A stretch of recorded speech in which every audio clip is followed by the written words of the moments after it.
When's the last time you had announcer envy?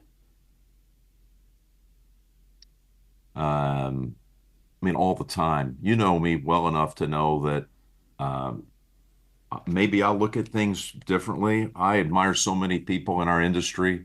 I know it's a competitive business. I've never felt like it from that viewpoint. I admire so many people that I hear and listen to. I was watching TGL last night and listening to Matt Berry calling golf. I knew he was a golf guy. I don't know Matt really barely at all, but I was admiring what a good job he did. You know, it's a tough situation there in a made up environment with golf and into a simulator, but it's all the time.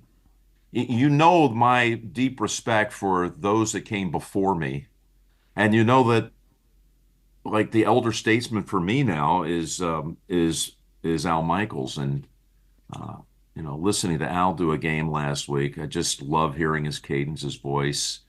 He's been such a magnificent friend in my life, someone to look up to, and still a kick every time I talk to him, which is frequently. Um, but the other thing that was brought to light last week on the 500, Dan, was that CBS has this history with the league. We're the original network partner of the NFL. And go back to the 50s. Think Alan Amici. Think of that game, the Giants and the Baltimore Colts. And that was, Chris Schenkel back then. But you look at people that actually called games play by play at CBS at some point in their careers, includes Al Michaels.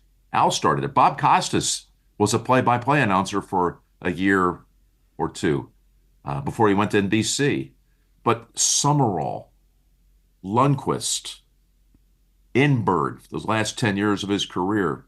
Kurt Gowdy ended his career at CBS. This is a dangerous game, by the way, because you start going through all the. Jim McKay did games for CBS on the NFL. Jack Whitaker, of course, Ray Scott, Yeah. Frank Gifford. Um, I mean, it is Dick Stockton. People don't realize he called the second most NFL games of all time. Had a great Hall of Fame career.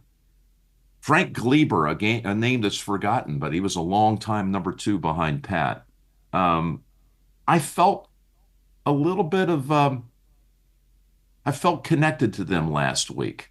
I was the first to reach 500 games play by play. Now, it was surprising. Somebody did the research on it. Pat Summerall did 700 games in his career. Some of them were at Fox, most of them were at CBS, but some of them were as an analyst when we were young kids. So his play-by-play numbers at CBS never reached 500. And I just felt honored to take the torch and try to run with it and set a new mark. And then you know what? I had enough of it. It's been discussed. I'm honored and flattered to be given the chance. And I'm ready to go do 501 this week, 502 next week, and put the fanfare behind me and go watch some great games.